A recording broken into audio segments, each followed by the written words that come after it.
안녕하세요. 슬립토크입니다. 좋아요와 구독, 알림 설정도 잊지 마세요. 그럼 눈을 감고 이야기 속으로 함께 들어가 볼까요?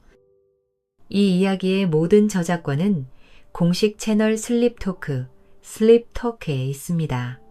다른 채널에서 게시된 내용은 모두 비공식이며 허위입니다.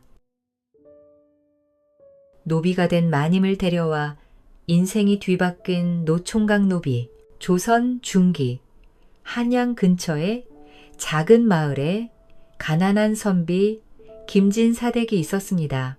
김진사는 학문은 깊었으나 벼슬길에는 나가지 못한 채 가난하게 살았습니다. 하지만 그에게는 자랑할 것이 하나 있었으니 바로 19살 난 딸 설이였습니다. 설이는 얼굴이 곱기로 소문이 자자했습니다. 갈빛 같은 피부에 버드나무 같은 허리, 그리고 무엇보다 맑고 착한 마음씨를 지녔습니다. 가난한 형편이었지만 설이는 부모님께 효도하며 불평 한마디 없이 살았습니다. 아버님, 어머님, 소녀가 가난한 집에 태어나 부모님께 누만 끼쳐드리는 것 같아 마음이 무겁습니다. 설이의 말에 김진사 부부는 가슴이 미어졌습니다. 이렇게 착한 딸을 어서 좋은 곳에 시집 보내고 싶었지만 가난한 형편 탓에 마땅한 혼처를 찾기가 어려웠습니다. 그러던 어느 날 여기저기서 설이의 혼처를 알아본다는 소문이 들려왔습니다. 설이의 아름다움과 착한 성품이 소문이 나면서 여러 집안에서 관심을 보인 것입니다. 김진사 부부는 딸의 장래를 위해 신중하게 혼처를 골라보고자 했습니다. 그 무렵 한양에는 이조판서 이호강이라는 고관이 있었습니다. 나이 50이 된 이호강은 일찍이 부인을 여의고 홀로 지내고 있었습니다. 자식들은 모두 출가하여 각자의 삶을 살고 있었고 넓은 저택에 혼자 남은 이호강은 날로 외로움이 커져갔습니다. 허허, 이 넓은 집에 나 혼자라니. 밤이면 적막하기가 이를 데 없구나. 이호강은 밤마다 빈 방들을 바라보며 한숨을 쉬었습니다. 권력도 있고 재산도 많았지만 외로움만은 어찌할 수가 없었습니다. 그는 마음 한편으로 새 장가를 들고 싶다는 생각을 품고 있었습니다. 어느 날 이호강은 고우기로 유명한 설이가 혼처를 찾고 있다는 소식을 들었습니다. 가난한 선비의 딸이라니 큰 재물을 주면 혼인이 가능하리라. 그는 그렇게 생각하고 직접 김진사 댁을 찾아갔습니다. 이보시오, 김진사, 어른, 소인은 이조판서 이호강이라 하오. 갑작스러운 고관의 방문에 김진사 부부는 당황했습니다. 초라한 집의 판서, 대감이 직접 찾아오다니 무슨 일인가 싶었습니다. 판서, 대감마님께서 어인일로 이런 누추한 곳까지 오셨습니까? 허허, 다름이 아니라 딸의 혼사건으로 왔소이다. 내 나이는 많지만 기와집도 있고 땅도 넉넉하오. 딸을 내게 맡겨주시면 난 부럽지 않게 대접하겠소. 게다가 내가 정승의 자리에 오르면 딸을 정경부인으로 만들어 드리겠소이다. 이호강은 허리춤에서 육중한 돈주머니를 꺼내 상 위에 올려놓았습니다. 김진사 부부는 그 많은 돈을 보고 눈이 휘둥그레졌습니다.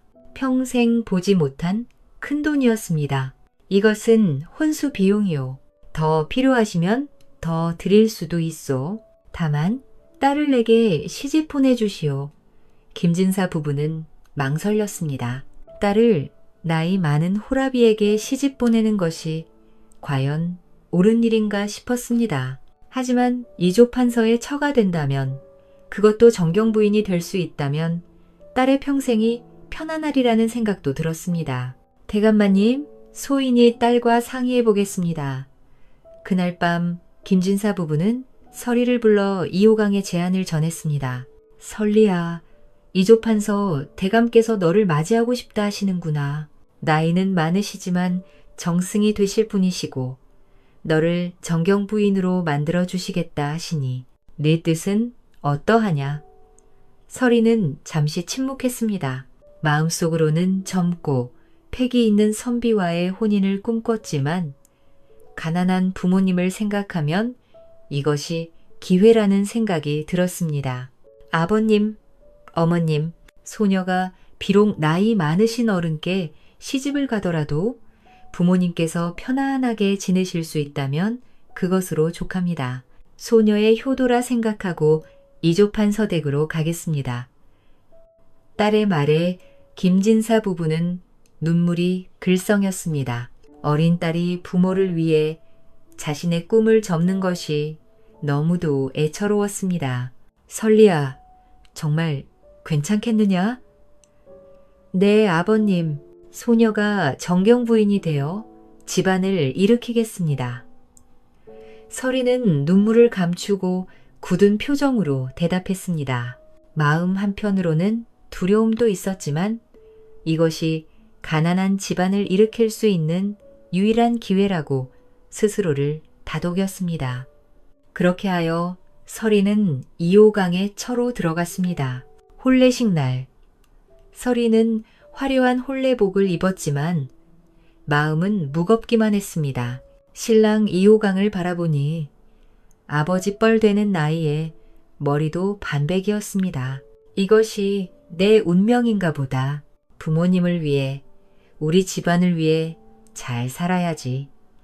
설이는 마음을 다잡으며 2호강의 저택으로 들어갔습니다. 2호강의 저택은 설이가 상상했던 것보다 훨씬 컸습니다. 넓은 사랑채와 안채, 그리고 수많은 행랑채들이 줄지어 있었습니다. 저택에는 수십 명의 노비들이 일하고 있었습니다. 설이는 이 호강의 처가 되었지만 교만하거나 방자하지 않았습니다. 오히려 가난한 시절을 기억하며 집안 노비들에게 따뜻하게 대했습니다. 만보가 일은 힘들지 않느냐?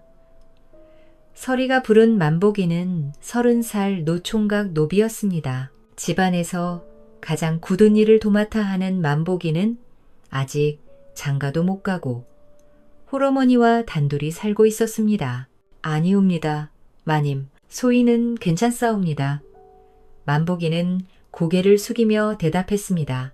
사실 일은 고되었지만 착한 마님 덕분에 그나마 견딜만 했습니다. 만보가 너의 어미가 얼마 전 돌아가셨다는 소리를 들었다. 이 돈으로 장례를 치르거라. 설이는 허리춤에서 돈을 꺼내 만보기에게 건넸습니다. 만보기는 깜짝 놀라 손사래를 쳤습니다. 마님, 이는 과분하옵니다. 소인 같은 천한 것에게 이렇게까지.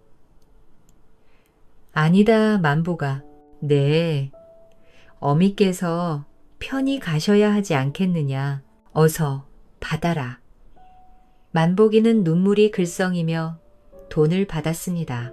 마님의 은혜는 평생 잊지 않겠나이다. 목숨을 다해 마님을 모시겠나이다. 만보기는 그날 이후로 설이를 진심으로 따르게 되었습니다. 다른 노비들도 마찬가지였습니다. 설이는 아픈 노비가 있으면 약을 지어주고 배고픈 노비가 있으면 밥을 챙겨주었습니다. 설이의 착한 마음씨는 저택 안팎으로 소문이 났습니다. 설이가 2호강의 처가 된 지 3년이 흘렀습니다. 그 사이 2호강은 승승장구했습니다. 이조판서에서 마침내 좌의정의 자리에 올랐습니다. 임금의 신임도 두터웠고 조정에서의 입지도 탄탄했습니다.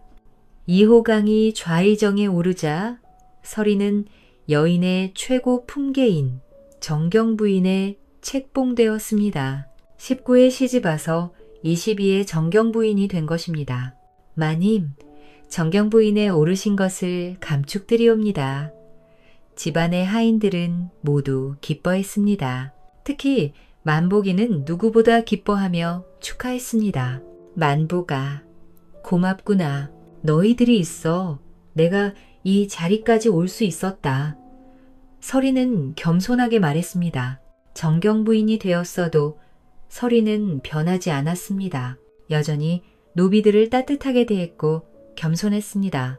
마님은 정말 훌륭하신 분이십니다. 우리 같은 천한 것들까지 생각해 주시니 노비들은 서리를 진심으로 존경하고 따랐습니다. 서리는 행복했습니다. 비록 사랑하는 남편은 아니었지만 이호강은 자신을 존중해 주었고 노비들은 자신을 따랐습니다. 이렇게 평온한 날들이 영원히 계속될 줄 알았습니다. 하지만 운명은 잔인했습니다. 서리가 정경 부인에 오른 지 불과 석 달 후 청천벽력 같은 소식이 들려왔습니다. 대감마님께서 영모에 연루되셨다. 한밤중에 포졸들이 저택으로 들이닥쳤습니다.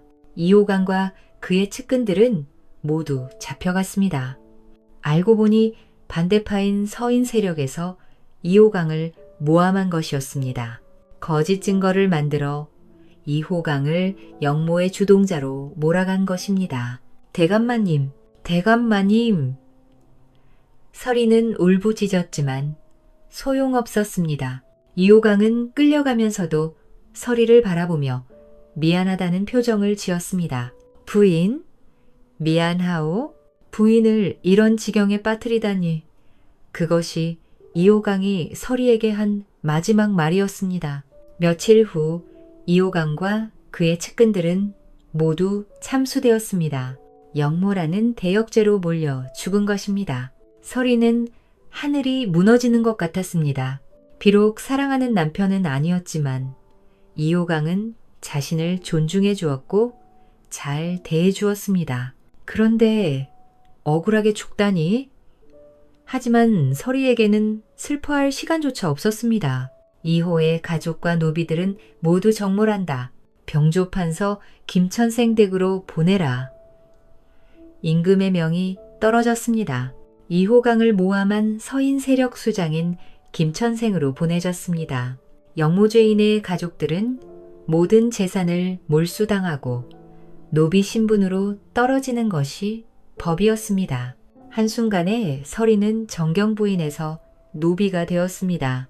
집안의 노비들도 모두 김천생의 노비가 되어 끌려갔습니다. 아니다. 이것은 잘못되었다. 대감마님은 영모 같은 것 하지 않으셨다. 서리는 소리쳤지만 아무도 귀 기울이지 않았습니다. 서리와 노비들은 모두 김천생의 저택으로 끌려갔습니다. 김천생은 이호강의 정적이었습니다. 이호강을 제거하기 위해 온갖 모함을 일삼던 인물이었습니다. 그런 김천생에게 서리가 노비로 들어왔다는 소식을 들은 김천생은 기뻐했습니다. 한때 정경 부인이던 여인이 내 집 노비가 되다니. 이거 참 통쾌하구나. 김천생은 서리를 보자마자 모욕을 주기 시작했습니다. 이년, 내가 아직도 정경 부인이라도 되는 줄 아느냐? 어디 정경 부인이던 년이 걸레질을 해보거라. 서리는 눈물을 흘리며 걸레질을 했습니다. 한때는 수십 명의 노비를 거느리던 정경 부인이었지만 이제는 가장 천한 일을 해야 하는 노비가 된 것입니다. 어느 날 김천생은 서리의 뺨을 때렸습니다. 인연, 방 청소를 이것밖에 못하느냐? 네가 아직도 정경 부인인 줄 아느냐? 서리의 뺨이 빨갛게 부어 올랐습니다. 서리는 눈물을 참으며 다시 청소를 했습니다. 매일이 지옥이었습니다. 김천생은 서리를 볼 때마다 모욕을 주었고 자존심을 짓밟았습니다. 서리와 함께 끌려온 노비들도 김천생 댁에서 참혹한 신세는 마찬가지였습니다.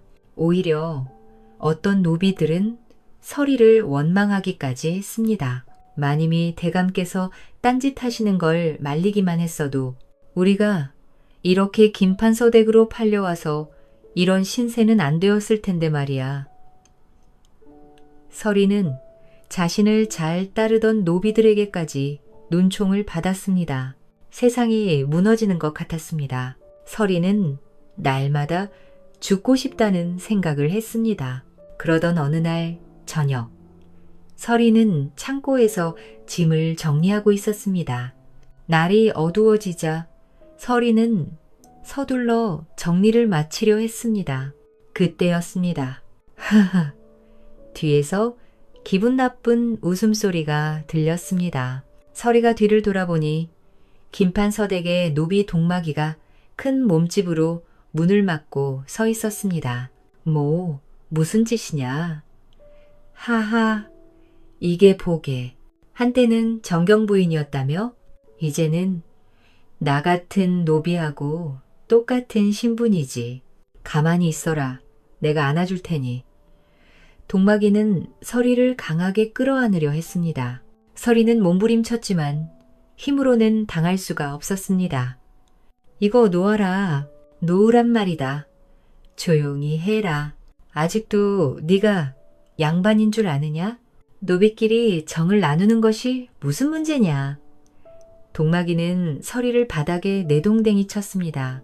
서리의 옷고름을 풀기 시작했습니다. 살려주세요. 누구 없소?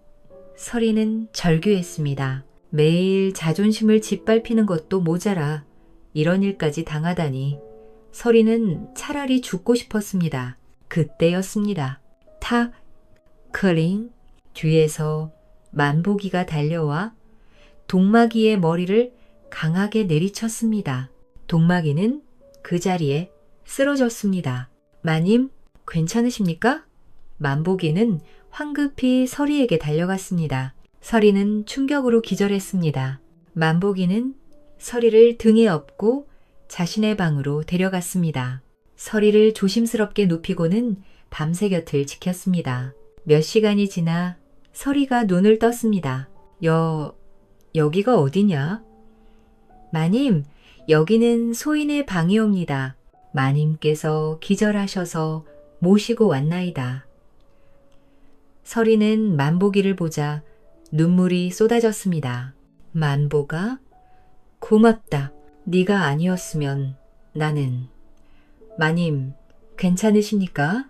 소인이 마님을 지키겠나이다. 서리는 만보기를 보며 눈물을 흘렸습니다. 이 세상에서 자신을 진심으로 걱정해주는 사람은 만보기뿐인 것 같았습니다. 만보가, 나는 이제 어찌 살아야 할지 모르겠구나. 그냥 이대로 죽어버리고 싶구나. 더 이상 이렇게는 못 살겠다. 서리는 울부짖었습니다. 만보기는 가슴이 미어졌습니다. 마님, 조금만 더 참으십시오. 소인이 잘 모시겠나이다. 네가 날 어떻게 모시냐.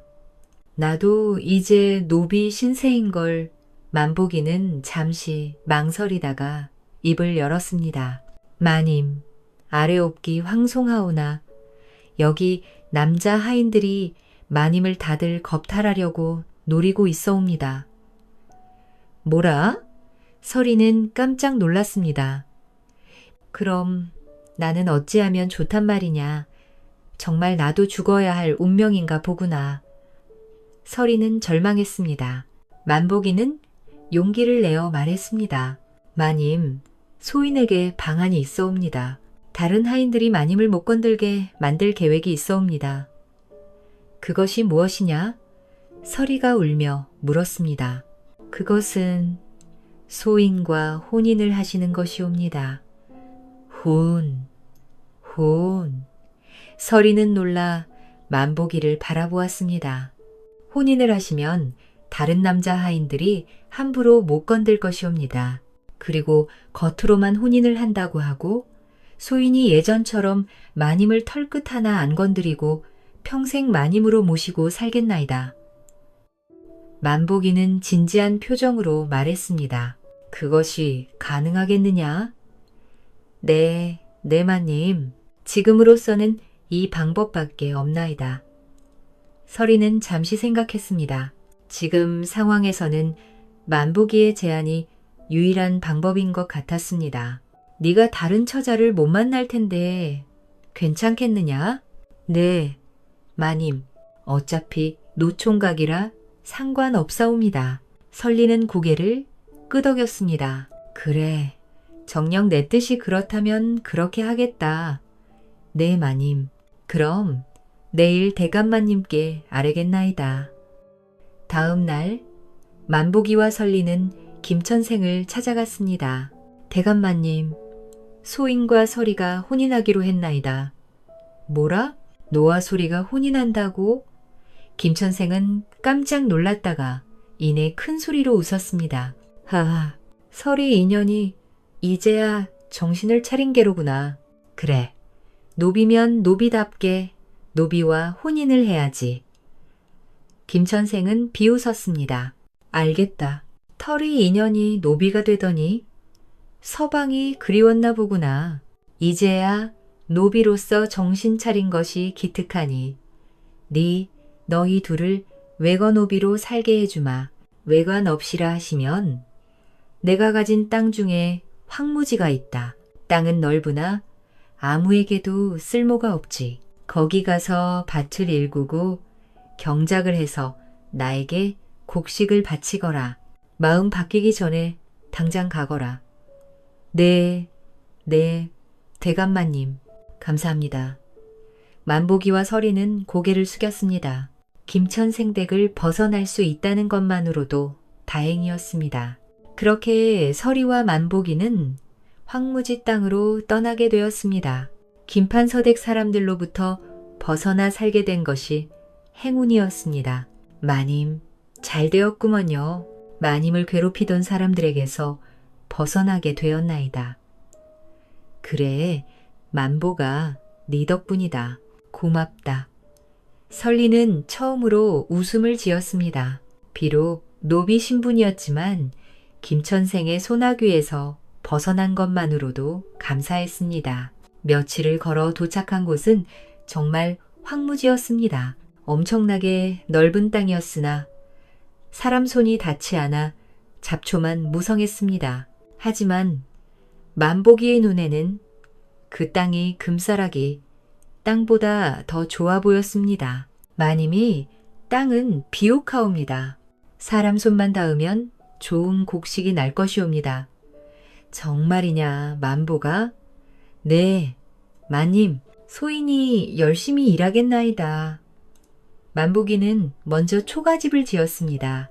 비록 작고 누추했지만 둘이 살기에는 충분했습니다. 그리고 땅을 개간하기 시작했습니다. 만보기는 새벽부터 밤늦게까지 땅을 일구었습니다. 놀라운 것은 만보기에게 땅을 경작하는 재주가 있다는 것이었습니다. 어디에 씨를 뿌려야 하고 어디에 물을 대야 하는지 본능적으로 알았습니다. 집에서는 설이가 매일 밥을 짓고 만보기를 기다렸습니다. 노비 신분이 되었지만 이곳에서의 생활은 김천생댁에서보다 훨씬 평온했습니다. 만보가 저녁 먹게 얼른 들어오려무나. 설리는 아직 만보기를 서방님이라 부르지 못하고 만보가라 불렀습니다. 만보기도 설이를 여전히 마님이라 불렀습니다. 둘 사이에는 보이지 않는 벽이 있었습니다. 그렇게 한 달이 흘렀습니다. 한 방에서 먹고 자면서도 만보기는 약속대로 설이를 존중했습니다. 만보기는 윗목에, 설이는 아랫목에서 잤습니다. 어느 날 저녁이었습니다. 하루 종일 밭일을 한 만보기는 피곤에 지쳐 있었지만 쉽게 잠을 이루지 못했습니다. 설리, 마님이 바로 근처에서 자고 있으니 사내로서 마음이 어지러웠던 것입니다. 아니다. 나는 마님과 약속했다. 마님을 털끝 하나 건드리지 않기로 만보기는 마음을 가라앉히려 했지만 몸에서 열이 올랐습니다. 열을 식히려 몰래 일어나 방문을 열고 나가려 했습니다. 만보가 어디 가느냐? 뒤에서 설이의 목소리가 들렸습니다. 만보기는 깜짝 놀라 돌아보았습니다. 마님 깨셨사옵니까? 잠이 오지 않는구나. 그런데 너는 어디를 가려느냐? 몸에 열이 나서 좀 식히려 하옵니다. 열이 났느냐? 이리 와 보거라. 설리는 만보기를 가까이 오라 했습니다. 만보기가 다가가자 설리는 만보기의 이마를 만졌습니다. 정말 뜨거웠습니다. 이거 참, 몸이 뜨거운 것이 감기라도 걸린 게냐? 아니옵니다.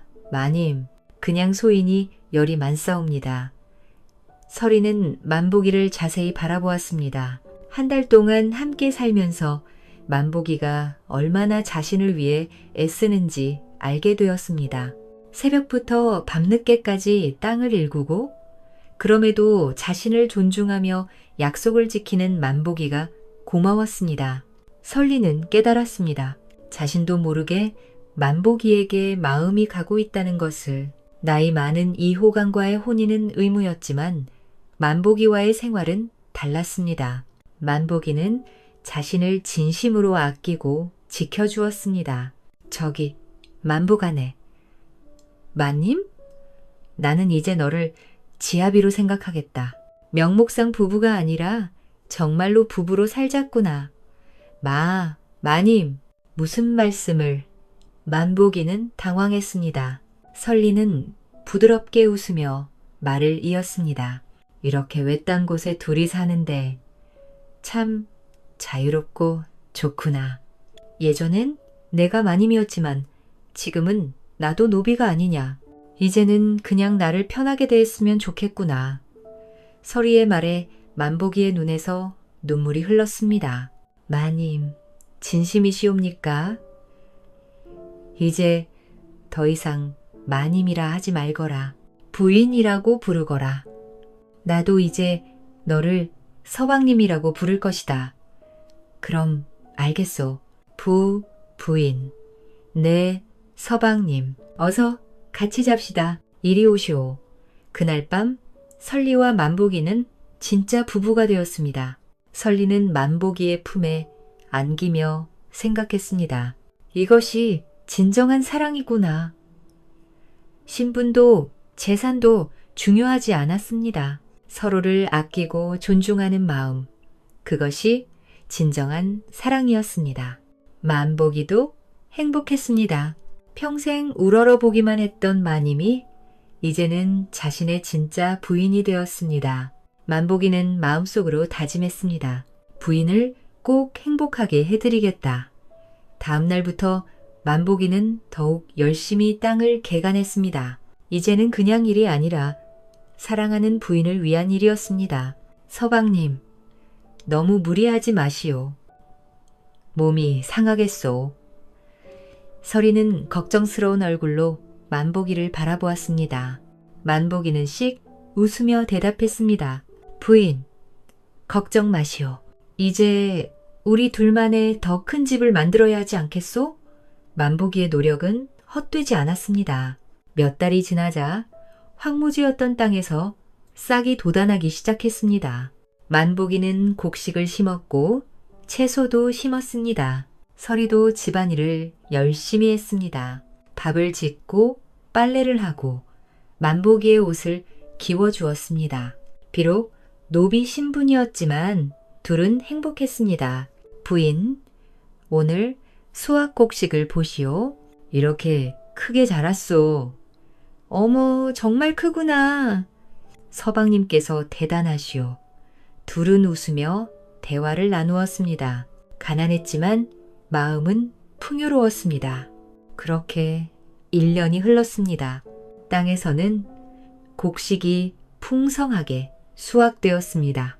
만보기는 수확한 곡식의 일부를 김천생에게 바쳤습니다. 오, 만보기 이놈이 제법 하는구나. 황무지에서 이만큼 수확하다니. 김천생은 만족스러워했습니다. 그리고 설이와 만보기를 더 이상 신경 쓰지 않았습니다. 2년째, 3년째가 되자 수확량은 더욱 늘어났습니다.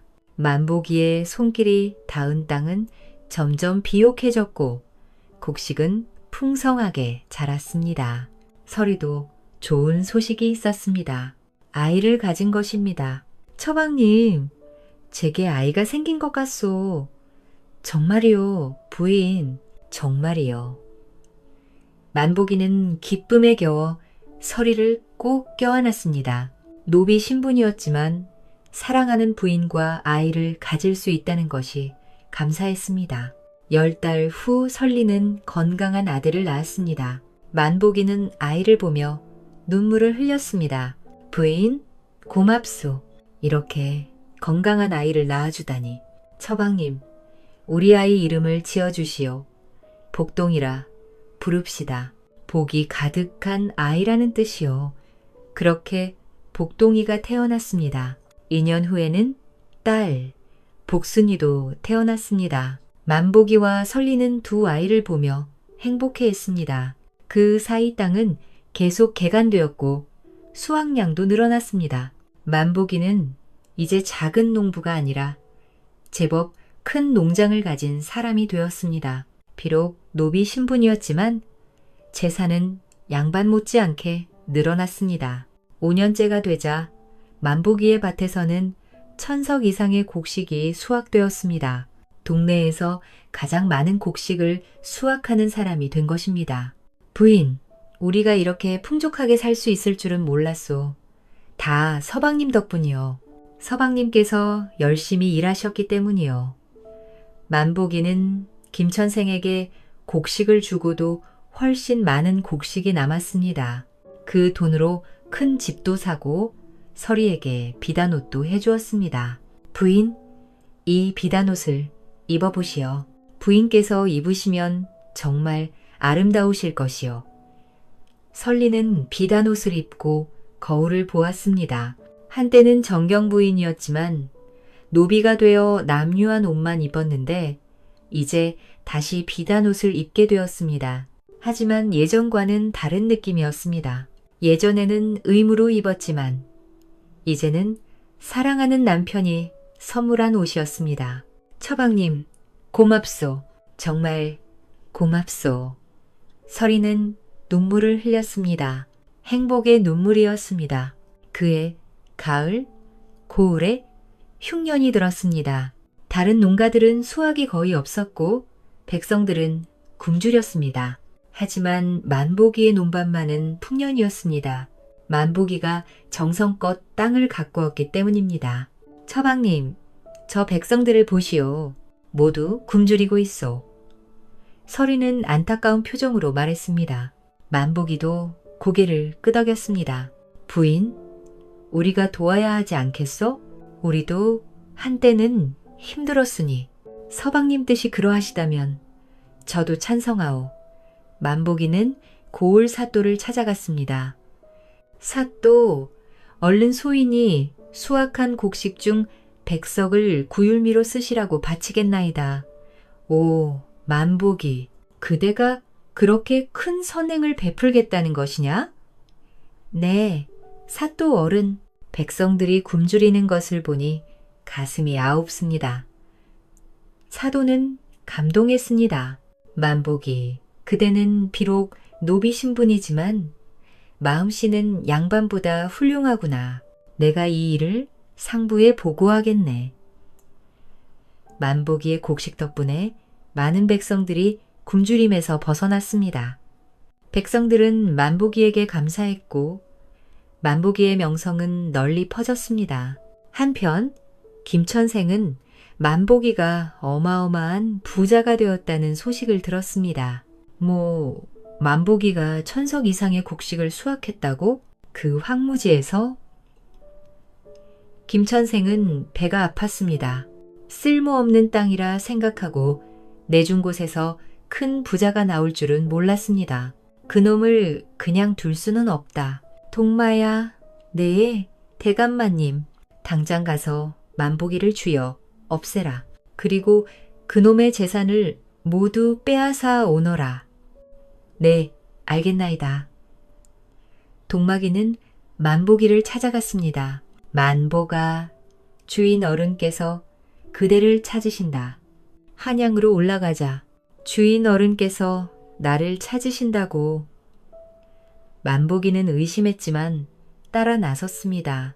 하지만 만복이는 조심스러웠습니다. 왠지 불길한 예감이 들었기 때문입니다. 아무도 없는 산길에서 동마기는 칼을 꺼냈습니다. 만보가 미안하지만 여기서 죽어야겠다. 주인 어른의 명이시다. 동막이 내가 왜 이러느냐? 주인 어른께서 내 재산을 빼앗으라 하셨다. 순순히 죽어라. 동막이는 칼을 휘둘렀습니다. 만보기는 간신히 피했습니다. 둘은 사투를 벌였습니다. 만보기는 오랫동안 농사일을 하며 단련된 힘이 있었습니다. 반면 동막이는 게으름을 피우며 살아 힘이 약했습니다. 결국 만보기는 동막이를 때려 눕혔습니다. 동막아, 내가 너를 죽이지는 않겠다. 하지만 다시는 나를 해치려 하지 마라. 만보기는 집으로 돌아왔습니다. 설리는 놀라 만보기를 맞이했습니다. 서방님, 무슨 일이시오? 왜 이렇게 상처를 입으셨소? 부인, 동막이가 나를 죽이려 했소. 김판서의 명이라 하더이다. 뭐라고? 그럼 앞으로도 위험하겠소? 부인, 도저히 안 되겠소. 재산을 팔아서라도 노비 신분을 벗어나야겠소. 처방님, 그게 가능하겠소? 고을 사또께 더 많은 곡식을 바치고 임금님께 아래 달라고 간청해야겠소. 만보기는 다시 고을 사또를 찾아갔습니다. 사또, 얼른 소인이 곡식 300석을 더 바치겠나이다. 그러니 소인을 속량시켜 주시옵소서. 만보기, 그대가 속량을 원하는구나. 하지만 노비를 면천시키는 것은 쉬운 일이 아니네. 사또 어른, 제발 부탁드리옵니다. 소인이 더 많은 곡식을 바치겠나이다. 사또는 잠시 생각하다가 고개를 끄덕였습니다. 만보기, 그대는 구율미로 많은 곡식을 바쳐 백성들을 구했네. 그 공이 크니 내가 주상전하께 그대의 공을 아뢰고 속량을 거행하겠네. 감사합니다. 사또 어른. 사또는 임금에게 장계를 올렸습니다. 만보기의 선행과 공적을 자세히 적었습니다. 며칠 후 임금의 답이 왔습니다. 그런 노비가 있단 말인가? 나라가 어려울 때 큰 보탬이 되는 자는 마땅히 그 상을 받아야 한다. 만복과 그 가족들을 속히 양인으로 면천하라. 임금의 명이 떨어졌습니다. 만보기와 설리, 그리고 두 자식은 양인 신분이 되었습니다. 부인, 우리가 양인이 되었어. 더 이상 노비가 아니요. 만보기는 기쁨에 겨워 설이를 꼭 껴안았습니다. 설이도 눈물을 흘리며 웃었습니다. 처방님, 정말 감사하오. 처방님이 아니었으면 저는 이렇게 행복할 수 없었을 것이요. 부인, 고맙소. 부인이 저를 믿어주셔서 제가 여기까지 올 수 있었소. 김천생은 만보기가 양인이 되었다는 소식을 듣고 분해했지만 어쩔 수가 없었습니다. 임금의 명이었기 때문입니다. 양인이 된 만보기 가족은 더욱 열심히 살았습니다. 만보기는 계속 땅을 일구었고 재산은 점점 불어났습니다. 몇 년 후에는 동네에서 가장 큰 부자가 되었습니다. 설리는 두 자식을 훌륭하게 키웠습니다. 어느 가을날 만보기와 설리는 자신들의 밭을 바라보며 이야기를 나누었습니다. 부인, 우리가 여기까지 왔소. 그러게 말이오, 서방님. 한때는 죽고 싶을 만큼 힘들었는데 이제는 이렇게 행복하니. 부인, 제가 처음 부인을 뵈었을 때를 기억하시오? 부인께서 저 같은 천한 노비에게도 따뜻하게 대해주셨소. 서방님도 저를 위기에서 구해주셨잖아요. 그때 서방님이 아니었으면 저는 설리는 말을 잊지 못했습니다.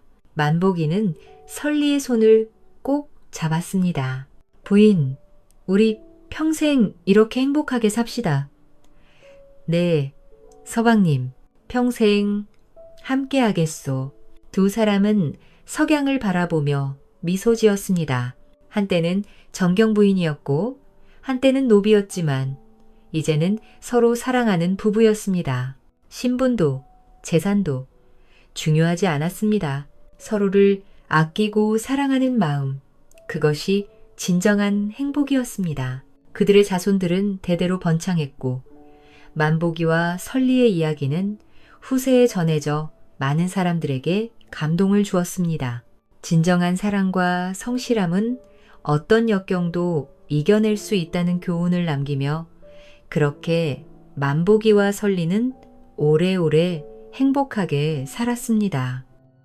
이 이야기는 조선시대 한학자의 딸 설의 인생을 통해 인간의 삶이 얼마나 변덕스럽고 예측할 수 없는지를 보여준다.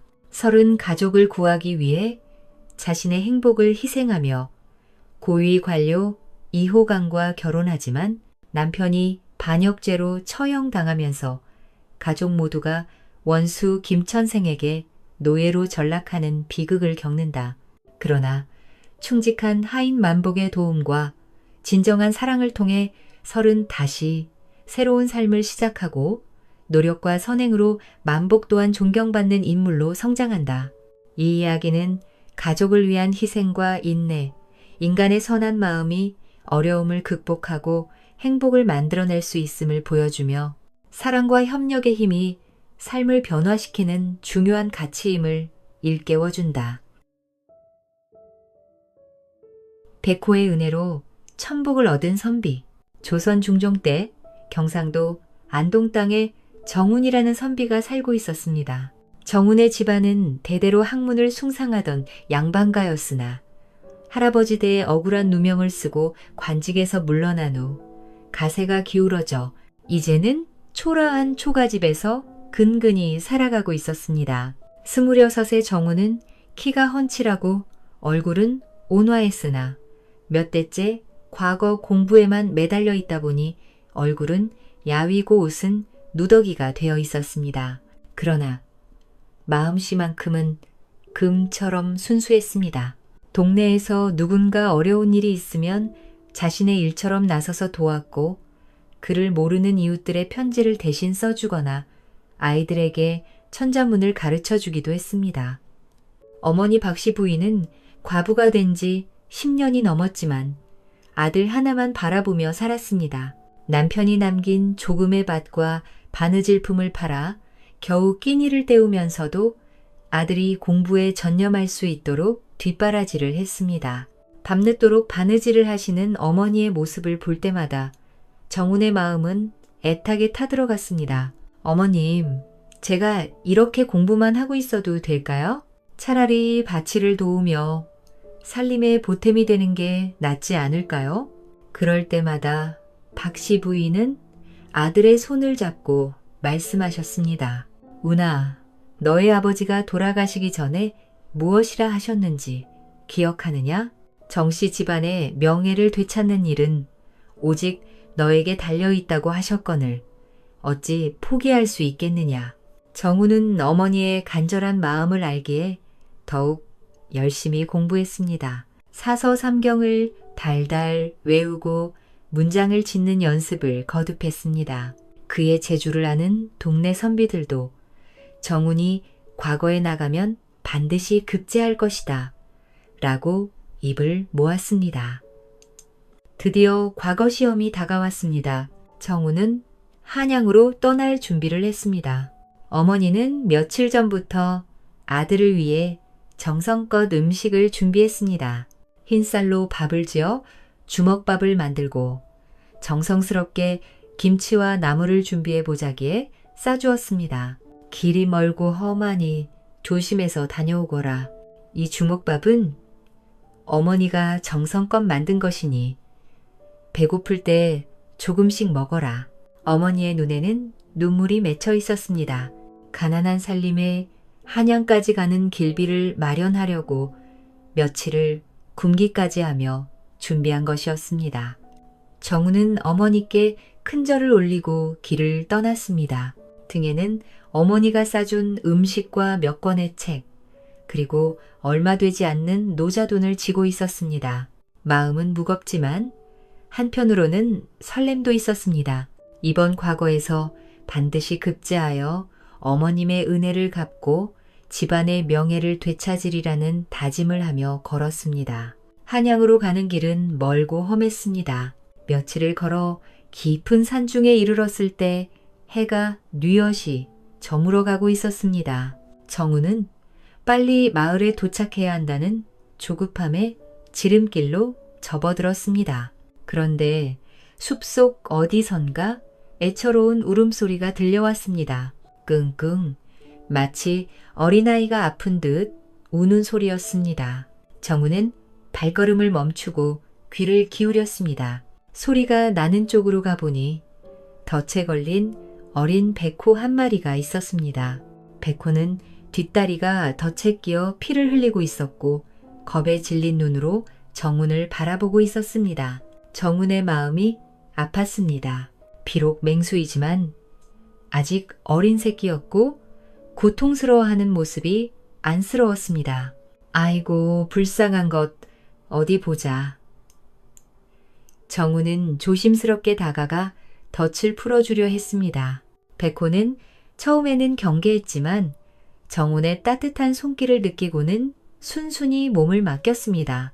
덫을 풀어주고 상처난 곳을 보니 제법 깊게 배어 있었습니다. 정우는 자신의 적삼을 찢어 백호의 상처를 정성스럽게 감싸주었습니다. 그리고 어머니가 싸준 주먹밥 세 덩이를 꺼내어 백호 앞에 놓아주었습니다. 얘야, 많이 아팠지? 이것도 먹고 어서 어미를 찾아가거라. 백호는 주먹밥을 조금씩 먹으며 정운을 바라보았습니다. 그 눈빛에는 고마움이 가득했습니다.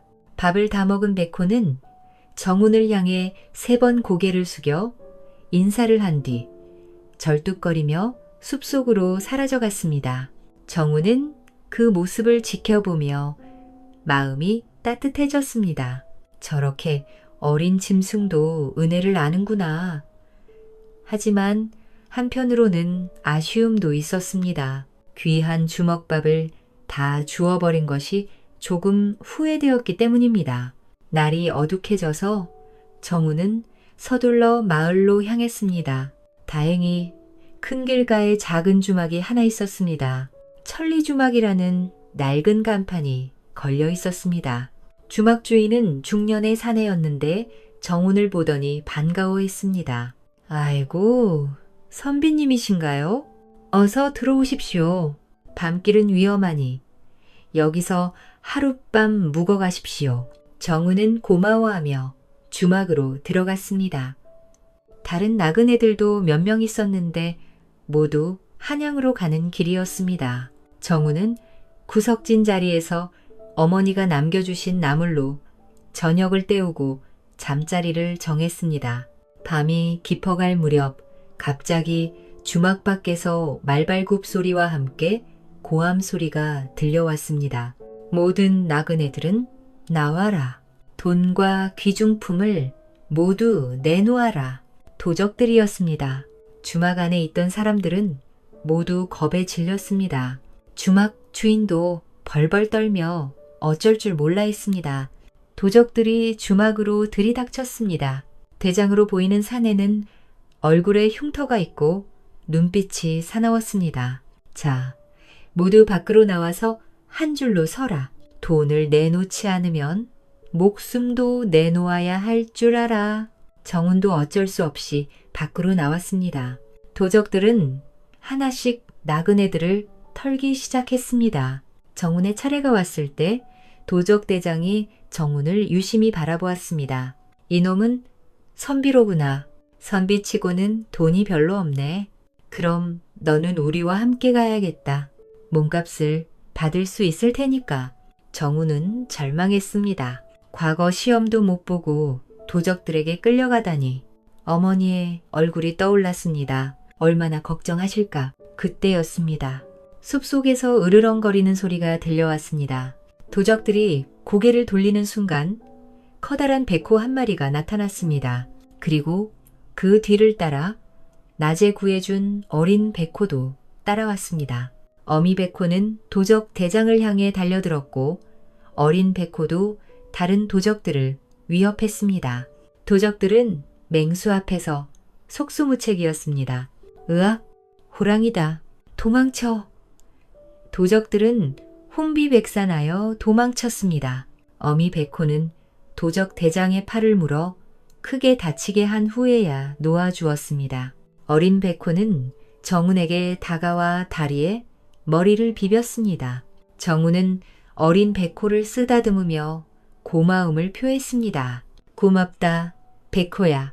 너 덕분에 목숨을 구했구나. 어미 백호와 새끼 백호는 정우를 한참 바라보다가 산으로 돌아갔습니다. 그날 밤 정우는 신기한 꿈을 꾸었습니다. 꿈속에서 어린 백호가 사람 말로 이야기했습니다. 선비님, 저는 오늘 선비님 덕분에 목숨을 구했습니다. 선비님께서 주신 주먹밥 3덩이의 은혜를 갚기 위해 3번 도와드리겠습니다. 오늘 도적을 물리쳐 드린 것이 첫 번째입니다. 정운이 꿈속에서 물었습니다. 그럼 나머지 2번은 언제 도와줄 것이냐? 선비님께 위기가 닥칠 때마다 나타나겠습니다. 그런데 한 가지 주의하실 일이 있습니다. 한양에 가시거든 큰아버지에게는 가지 마십시오. 거기서 큰 위험이 기다리고 있습니다. 큰아버지라니? 왜 그런가? 하지만 백호는 대답하지 않고 사라져버렸습니다. 정우는 깜짝 놀라며 잠에서 깼습니다. 너무나 생생한 꿈이었습니다. 설마 꿈이 현실이 될까 하면서도 마음 한구석에서는 어린 백호의 말이 계속 떠올랐습니다. 며칠 후 정우는 한양에 도착했습니다. 과거 시험까지는 아직 볼 수 있는 시간이 남아 있었습니다. 정우는 어디서 머물지 고민하고 있었습니다. 여관비가 만만치 않았기 때문입니다. 그때 문득 큰아버지 정인호가 떠올랐습니다. 정인호는 정운의 아버지 형으로 한양에서 큰 상단을 운영하며 부유하게 살고 있었습니다. 정운의 집안이 몰락한 후에는 연락이 뜸했지만 그래도 혈육이니 도움을 청해볼 만했습니다. 하지만 꿈속에서 어린 백호가 한 말이 계속 마음에 걸렸습니다. 큰아버지께 가지 말라고 했는데 그러나 현실적으로 돈이 없어 다른 선택의 여지가 없었습니다. 노숙을 할 수도 없는 일이었습니다. 정우는 용기를 내어 큰아버지 댁을 찾아갔습니다. 큰아버지 댁은 정말 컸습니다. 기와집에 넓은 사랑채와 안채, 그리고 여러 채의 행랑채까지 있었습니다. 대문 앞에서 한참을 망설이다가 정우는 문을 두드렸습니다. 큰아버님, 저 정훈입니다. 큰아버지 정인호가 나왔습니다. 50대의 나이에 살이 쪄서 부유함이 얼굴에 드러나는 사람이었습니다. 정우를 보자 반가워하는 기색이었습니다. 아이고, 우리 운이가 아닌가. 이렇게 찾아오다니. 어서 들어와라. 얼마나 반가운지 모르겠다. 큰아버지는 정우를 극진히 맞아주었습니다. 깨끗한 방을 내주고 맛있는 음식도 대접해 주었습니다. 정우는 그동안의 고생이 눈 녹듯 사라지는 것 같았습니다. 큰아버님, 너무 감사합니다. 과거 시험만 치르고 바로 돌아가겠습니다. 무슨 소리냐? 혈육이 찾아왔는데 어찌 내칠 수 있겠느냐? 마음 편히 있어라. 큰아버지의 환대에 정우는 감격했습니다. 역시 피는 물보다 진하구나. 백호의 경고는 그저 꿈일 뿐이었나 보다. 하지만 큰아버지 정인호의 마음속은 복잡했습니다. 정운을 환영하는 것처럼 보이지만 사실은 다른 계산이 있었던 것입니다. 정인호에게는 정석이라는 아들이 있었습니다. 정석은 정운과 나이가 비슷했지만 학문에는 통제가 없었습니다. 어려서부터 놀기만 좋아하고 공부에는 관심이 없었습니다. 그래도 아버지가 부유하다 보니 좋은 스승을 구해 과외를 시키고 온갖 방법을 다 써봤지만 소용이 없었습니다. 이번 과거 시험에도 정석이 응시할 예정이었습니다. 정인호는 아들이 급제하기를 간절히 바랐지만 실력으로는 도저히 불가능하다는 것을 알고 있었습니다. 그런데 정운이 나타난 것입니다. 정인호는 예전부터 정운의 재주가 비범하다는 소문을 들어 알고 있었습니다. 만약 정운이 과거에 급제한다면 어떻게 될까? 정씨 집안에서 급제자가 나왔다고 하면 사람들이 가장 먼저 떠올릴 이름은 정운일 것입니다. 그러면 같은 집안의 정석은 완전히 묻혀버릴 것입니다. 아니, 더 나쁜 것은 비교당하는 것입니다.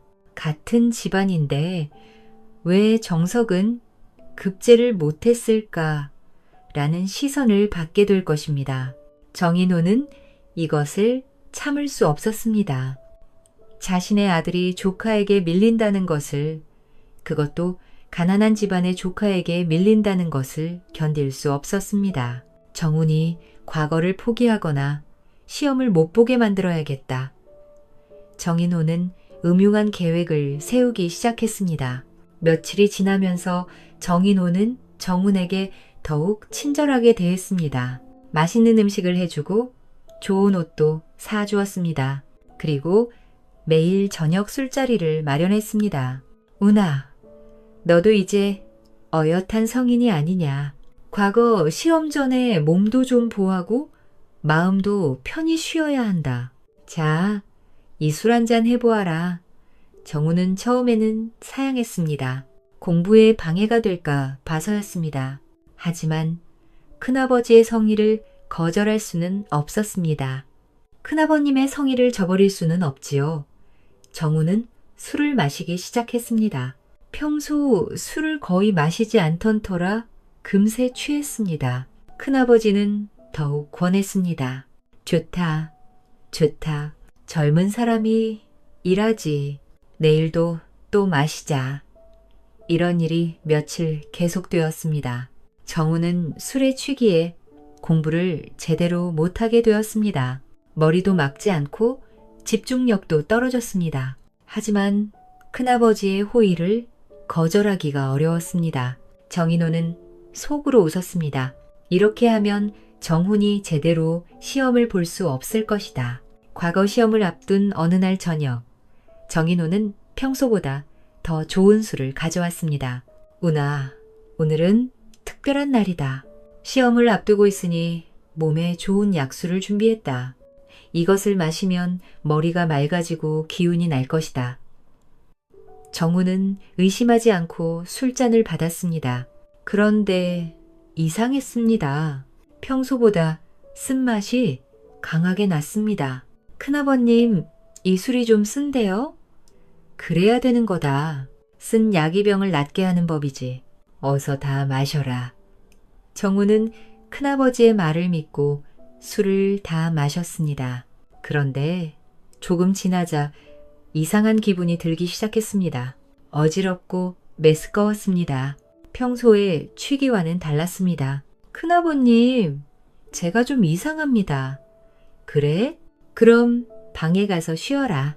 내일이면 괜찮아질 것이다. 정우는 비틀거리며 방으로 갔습니다. 침대에 누우니 천장이 빙글빙글 돌았습니다. 뭔가 이상하다. 이건 단순히 술에 취한 게 아니야. 생각하며 잠에 빠져들었습니다. 정인호는 하인을 불렀습니다. 어떠냐? 약이 잘 들었느냐? 예, 주인님. 수면제를 탔으니 내일 아침까지는 깨지 못할 것입니다. 좋다. 이제 정우는 시험을 볼 수 없을 것이다. 우리 석기만 응시하면 되겠구나. 정인호는 만족스러운 웃음을 지었습니다. 하지만 그는 곧 큰 실수를 저질렀다는 것을 알게 될 것입니다. 과거 시험 당일 아침 정우는 여전히 깊은 잠에 빠져 있었습니다. 약기운 때문에 의식을 잃은 상태여서 일어나지 못했습니다.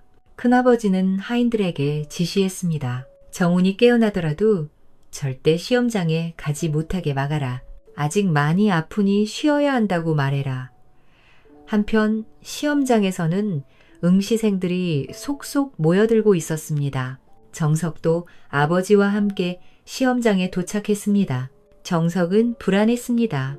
자신의 실력으로는 급제가 불가능하다는 것을 잘 알고 있었기 때문입니다.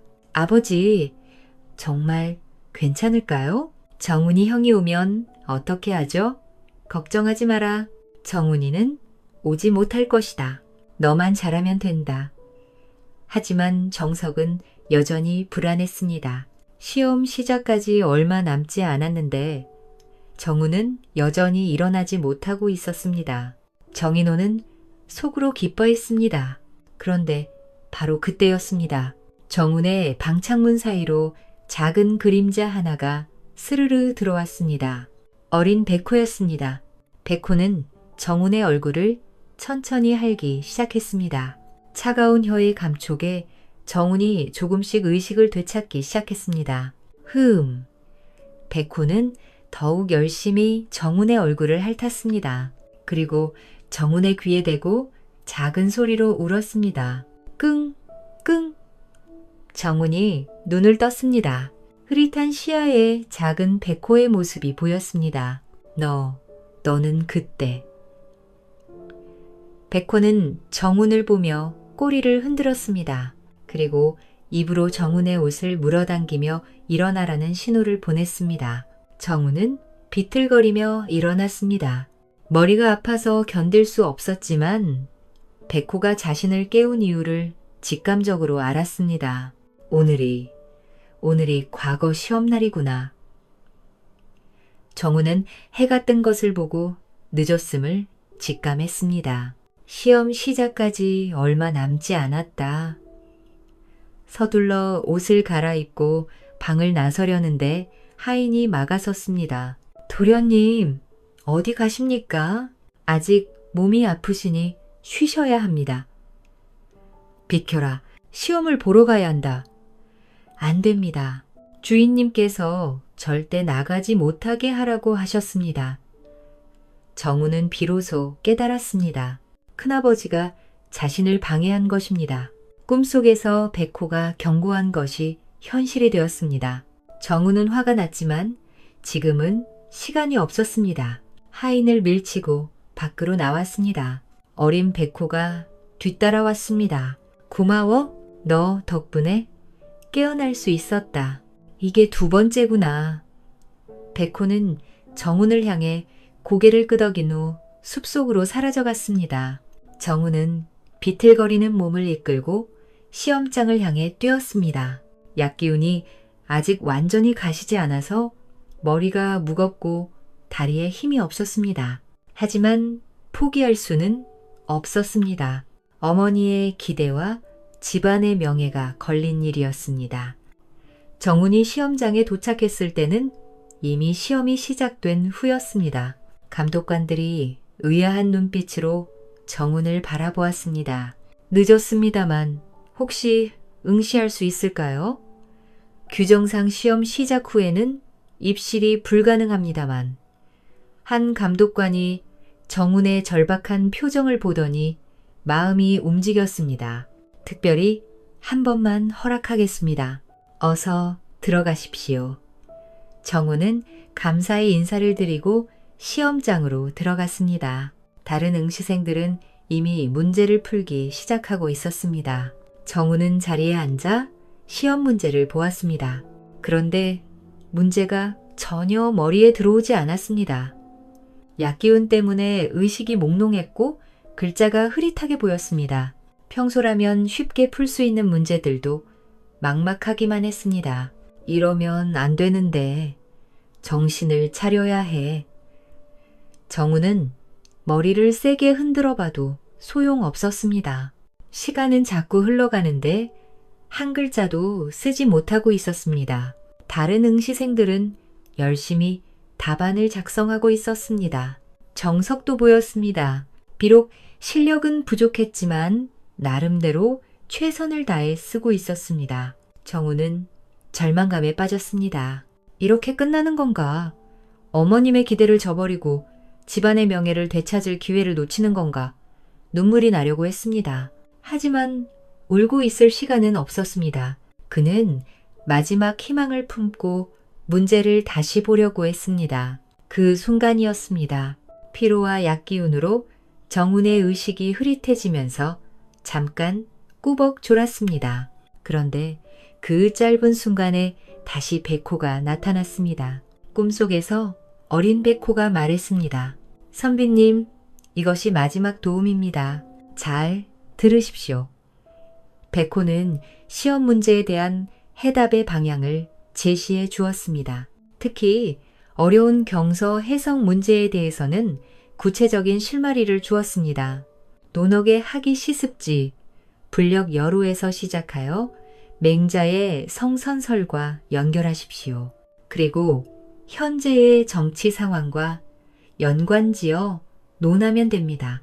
시문창작에서는 계절감을 살리되 임금에 대한 충성심과 백성에 대한 사랑을 함께 표현하십시오. 백성이 곧 나라의 근본이라는 주제로 쓰시면 됩니다. 백호의 음성이 점점 멀어지면서 마지막 말을 남겼습니다. 이제 주먹밥 세 덩이의 은혜를 다 갚았습니다. 선비님의 앞날에 천복이 깃들기를 바랍니다. 정훈이 꿈에서 깨어났을 때 마음속에 명쾌한 해답이 떠올랐습니다. 백호가 알려준 방향대로 생각해보니 문제의 핵심이 보였습니다. 붓을 들고 답안지에 쓰기 시작했습니다. 신기하게도 그림을 흐르듯 써졌습니다. 평소보다 훨씬 논리정연하고 깊이 있는 글이 나왔습니다. 경서 해석 문제에서는 공자와 맹자의 사상을 자연스럽게 연결하여 현실 정치에 적용하는 해안을 보여주었습니다. 학문은 배우고 때때로 익히는 것이니 이것 또한 즐겁지 아니한가. 하지만 진정한 학문의 목적은 개인의 즐거움에 그치지 않고 백성을 위해 봉사하는 데 있습니다. 맹자께서 말씀하신 성선설에 따르면 모든 사람은 선한 본성을 가지고 있으니 정치를 하는 자는 이를 믿고 백성을 아끼는 마음으로 다스려야 합니다. 시문 창작에서는 가을 풍경을 배경으로 하여 나라에 대한 충정과 백성에 대한 사랑을 노래했습니다. 가을, 단풍 붉게 물든 산하에서 백성들의 고단함을 생각하네. 임금의 덕음이 골마다 스며들어 모든 이가 편안한 세상 되기를. 정훈의 손놀림이 멈추지 않았습니다. 마치 신이 내린 것 같은 영감이 계속 솟아났습니다. 다른 응시생들이 고민하며 머리를 쥐어뜯고 있을 때 정훈만은 막힘없이 글을 써내려갔습니다. 시험관들도 정훈의 모습에 주목했습니다. 처음에는 늦게 들어와서 걱정스러워 보였는데 이제는 완전히 다른 사람이 된 것 같았습니다. 며칠 후 과거 시험 결과가 발표되었습니다. 한양 전체가 떠들썩했습니다. 정훈이 장원급제를 한 것입니다. 방방곡곡에서 온 수많은 선비들 중에서 1등을 한 것이었습니다.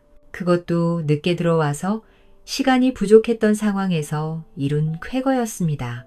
정훈의 답안지를 채점한 시험관들은 모두 감탄했습니다. 이런 명문장을 본 적이 없다. 학식이 깊을 뿐만 아니라 문장력도 빼어나다. 특히 현실 정치에 대한 식견이 탁월하다. 이런 인재가 있었다니. 앞으로 조선의 기둥이 될 만한 인재다. 정의 이름이 한양 전체에 알려졌습니다. 사람들은 안동에서 온 정훈이라는 선비가 장원급제를 했다며 입에서 입으로 전했습니다. 한편 큰아버지 정인호는 충격을 받았습니다. 분명히 정훈이 시험을 볼 수 없도록 막았는데 어떻게 된 일인지 이해할 수 없었습니다. 더군다나 장원급제까지 했다니. 정석은 낙방했습니다. 예상했던 일이었지만 아버지의 실망이 컸습니다. 정인호는 후회했습니다. 차라리 정훈을 도와주었다면 집안의 영광이 되었을 텐데 장원급제 소식을 들은 큰아버지 정인호는 정훈을 찾아왔습니다. 얼굴에는 부끄러움과 후회가 가득했습니다. 우와, 큰아버지가 잘못했다. 정말 미안하다. 정인호는 무릎을 꿇고 정훈에게 사과했습니다. 자신이 질투심에 눈이 멀어 조카를 해치려 했다고 고백했습니다. 정훈은 큰아버지의 사과를 듣고 마음이 복잡했습니다. 분노도 있었지만 한편으로는 이해가 되기도 했습니다. 자식을 생각하는 부모의 마음이었으니까요. 큰아버님, 이미 지난 일입니다. 다행히 결과가 좋게 나왔으니 더 이상 마음 아파하지 마십시오. 아니다. 우와, 큰아버지가 너무 못했다. 앞으로는 내가 하는 일에 힘이 되어주겠다. 약속한다. 정우는 큰아버지의 진심을 느꼈습니다. 사람은 누구나 실수할 수 있고 중요한 것은 그 후의 행동이라고 생각했습니다. 큰아버님, 저도 정석 형님에게 공부를 가르쳐 드릴게요. 비록 이번에는 안 됐지만 다음에는 분명 좋은 결과가 있을 거예요. 정인호는 감동받았습니다. 자신이 해치려 했던 조카가 오히려 아들을 도와주겠다고 하니 눈물이 났습니다. 정말 고맙다. 우와, 내가 우리 집안의 자랑이다. 이렇게 해서 삼촌과 조카 사이의 갈등은 해결되었습니다. 정우는 관직에 임명되기 전에 고향에 다녀오기로 했습니다. 어머니께 기쁜 소식을 전하고 싶었습니다. 고향으로 가는 길은 올 때와는 완전히 달랐습니다. 장원급 제자라는 소문이 퍼져서 어디를 가든 사람들이 반겼습니다. 저분이 바로 정훈 선비님이시구나. 장원급제를 하신 분이라니 정말 대단하시다. 길 곳곳에서 축하를 받으며 고향에 도착했습니다. 어머니 박씨 부인은 아들을 기다리고 있었습니다. 이미 소식을 들으셨던 것 같았습니다. 우와, 어머님. 모자는 꼭 안고 기쁨의 눈물을 흘렸습니다. 정말 자랑스럽다, 우리 아들아. 내 아버지도 하늘에서 기뻐하실 것이다. 어머님 덕분입니다. 어머님이 뒷바라지 해주신 덕분에 이런 영광을 누릴 수 있었습니다. 마을 사람들도 모두 나와서 축하해 주었습니다. 정훈을 어려서부터 봐온 이웃들이었기에 기쁨이 더욱 컸습니다. 우리 동네에서 장원급제자가 나오다니. 정훈이가 어려서부터 남다르더니 역시 대단한 일을 해냈구나. 며칠 후 정훈은 처음 백호를 만났던 산으로 올라갔습니다. 백호에게 감사의 마음을 전하고 싶었습니다. 산속 그 자리에서 정훈은 큰 소리로 불렀습니다. 백호야, 나야, 정훈이다. 내 덕분에 장원급제를 했다. 잠시 후 숲속에서 어미 백호와 어린 백호가 나타났습니다. 어린 백호는 이제 제법 컸지만 여전히 정훈을 알아보는 듯 했습니다. 정훈은 백호들에게 깊이 절했습니다. 고마워. 정말 고마워. 너희 덕분에 새 인생을 얻었다. 이 은혜를 평생 잊지 않겠다. 어린 백호는 정훈에게 다가와 다리에 머리를 비볐습니다. 그리고 어미 백호와 함께 천천히 숲속으로 사라져갔습니다. 정훈은 그 모습을 끝까지 지켜보았습니다. 저들도 이제 평안하게 살 수 있을 것이다. 정훈은 한성부 판관으로 임명되었습니다. 비록 높은 벼슬은 아니었지만 장원급 제자에게 주어지는 명예로운 자리였습니다. 정훈은 관리가 된 후에도 초심을 잃지 않았습니다. 백성들을 아끼고 청렴하게 행정을 펼쳤습니다. 특히 가난한 사람들의 억울함을 풀어주는 일에 힘썼습니다. 어느 날 한 과부가 찾아왔습니다. 땅을 둘러싼 분쟁 때문이었습니다. 부유한 양반이 가난한 과부의 땅을 빼앗으려 하고 있었습니다. 판관님, 저희 같은 가난한 사람은 어디에 하소연할 곳이 없습니다. 부디 도와주십시오. 정훈은 직접 현장을 조사하고 증거를 수집했습니다. 그리고 공정한 판결을 내렸습니다. 양반은 땅을 돌려주고 손해배상까지 해야 했습니다. 이런 일들이 알려지면서 정훈은 청백리라는 명성을 얻었습니다. 백성들은 정훈을 백성의 아버지라고 불렀습니다. 정훈의 성공으로 정씨 집안은 완전히 달라졌습니다. 몰락했던 가문이 다시 명성을 회복한 것입니다. 어머니 박씨 부인은 양반 부인으로서 대접받게 되었습니다. 마을 사람들이 찾아와 인사드리고 각종 경사에 초대받았습니다. 어머님께서 고생하신 보람이 있습니다. 정훈은 어머니께 큰 집을 사드리고 하인들도 두었습니다. 평생 고생만 하신 어머니가 편안하게 지낼 수 있도록 했습니다. 큰아버지 정인호도 조카의 성공을 자랑스러워했습니다. 아들 정석은 정훈에게서 공부를 배워 실력이 많이 늘었습니다. 비록 장원급제는 못했지만 다음 과거에서는 합격할 수 있을 정도가 되었습니다. 삼촌 정석 형님도 곧 좋은 결과가 있을 거예요. 다 내 덕분이다. 우와, 정말 고맙다. 집안 전체가 화목해졌습니다. 정훈은 벼슬에서 얻은 녹봉으로 많은 선행을 베풀었습니다. 가난한 선비들에게 공부할 수 있도록 장학금을 주고 굶주린 사람들에게 쌀을 나누어 주었습니다. 특히 어려운 일을 당한 사람들을 도와주는 일에 힘썼습니다. 마치 자신이 백호에게서 도움을 받았던 것처럼 다른 사람들에게도 도움의 손길을 내밀었습니다. 받은 은혜를 다른 사람에게 베푸는 것이 진정한 보답이다. 정훈의 이런 마음가짐은 많은 사람들에게 감동을 주었습니다. 백성들은 정훈을 더욱 사랑하고 존경했습니다. 왕께서도 정의 치적을 높이 평가하셨습니다. 몇 년 후 정훈은 더 높은 벼슬로 승진했습니다.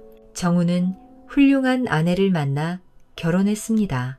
아내도 마음씨가 착해서 정훈의 선행에 동참했습니다. 아이들도 태어나서 가정이 더욱 화목해졌습니다. 어느 봄날 정훈은 가족들과 함께 고향산에 놀러 갔습니다. 아이들이 꽃을 따며 뛰어노는 모습을 보며 정훈은 감회가 새로웠습니다. 모든 것이 그때 백호를 구해준 것에서 시작되었구나. 정훈은 계속 승진하여 높은 벼슬에 올랐고 청렴한 관리로서 백성들의 사랑을 받았습니다. 자녀들도 모두 훌륭하게 자라서 나라에 도움이 되는 사람들이 되었습니다. 정씨 집안은 대대로 번영했고 정훈의 선행은 후손들에게까지 이어져 내려갔습니다. 작은 친절이 큰 복이 되어 돌아온 아름다운 이야기였습니다. 이 이야기는 정훈이라는 조선시대의 가난한 학자가 보여준 선행과 그에 따른 천복의 사례를 통해 인간의 도덕과 인과응보를 잘 보여준다. 비록 가난한 집안 출신이었지만 정훈은 집안의 명예를 회복하고 돌아가신 어머니의 은혜에 보답하기 위해 학문에 정진하면서도 길에서 덫에 걸린 하얀 호랑이 새끼를 구하고 어머니가 마련한 소중한 식사를 나누는 등 작은 선행을 실천했다. 이러한 진심 어린 행동들은 결국 그를 도와주는 호랑이, 음모를 알려주는 경고, 시험에서의 성공 등으로 돌아왔고 그는 청렴한 관료로서 존경과 사랑을 받으며 평생을 살게 되었다. 이 이야기는 작은 친절과 선행이 큰 행운과 성공으로 이어질 수 있으며 어려운 환경 속에서도 도덕을 지키고 가족에 대한 효심과 감사의 마음을 잊지 않는 것이 중요함을 보여준다.